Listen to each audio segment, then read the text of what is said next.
சொல்லுங்கள். இனி இப்போ நான் வெளியில் இப்போ நாங்கள் செய்ய முடியாது.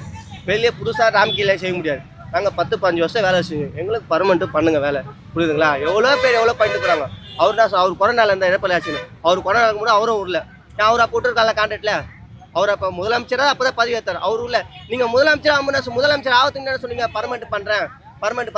சரி, முதலமைச்சர் ஆகி 4 வருஷம் ஆயிடுச்சு பண்ண. இப்போ நீங்கள் கான்ட்ராக்ட் விட்டா எப்படி நாங்கள் எடுத்துப்போம் சொல்லுங்கள்? சரி, ஏதோ 1-2 ஜனமாக இருப்பாங்க, போலீஸ் வச்சு சரி பண்ணலாம் நினச்சா வேலைக்கு ஆகாது. இந்த ஜனம் இன்னும் நீடிக்கும், இந்த ஆர்ப்பாட்டம் இன்னும் நீடிக்கும், உண்மையாக நீடிக்கும். ரிப்பன் பில்டிங், சென்ட்ரல், ஜிஹெச், தலைமைச் செயலகம், முக்கியமான இடம். நீங்க எப்படி டெண்டர்ல விடுறீங்க? அப்படின்னா உங்களுக்கு வட சென்னை மேல அவ்வளோ இதுவே நான் கேட்குறேன். சேகர் பாபண்ண இதுல கிடையவே கிடையாது. அவரு அறந்துளை கோயிலுக்கு இன்சார்ஜ். அவர் எதுக்கு இந்த கதையை பேசுறாரு? நேருதான் பேசணும் சொல்லியிருக்காரு வெளியே.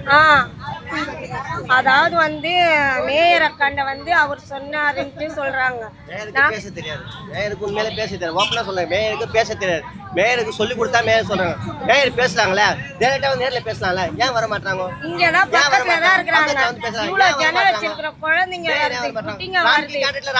ராம்கி நீங்க போய் செய்வீங்க. ராம்கி கான்ட்ராக்ட்ல துப்புரவு பணியாளர் டெண்டர் விடுறீங்களா? கார்பரேஷன் விடுங்க, கார்பரேஷன் அதிகாரிகளை விடுங்க. டெண்டர்ல விடுவீங்களா சொல்லுங்க? அப்ப நாங்க மட்டும் நான் இழிச்சவாயா? இத்தனை வருஷம் கஷ்டப்பட்டு உங்க கழிவு நீர், உங்க எச்ச எல்லாத்தையும் வாடுற நாங்க கேவலமா இருக்கிறோம். நீங்க ஏசி ரூம்ல இருக்கிறவங்க ஹாயா இருப்பீங்களா? நாங்க கேக்குறோம்.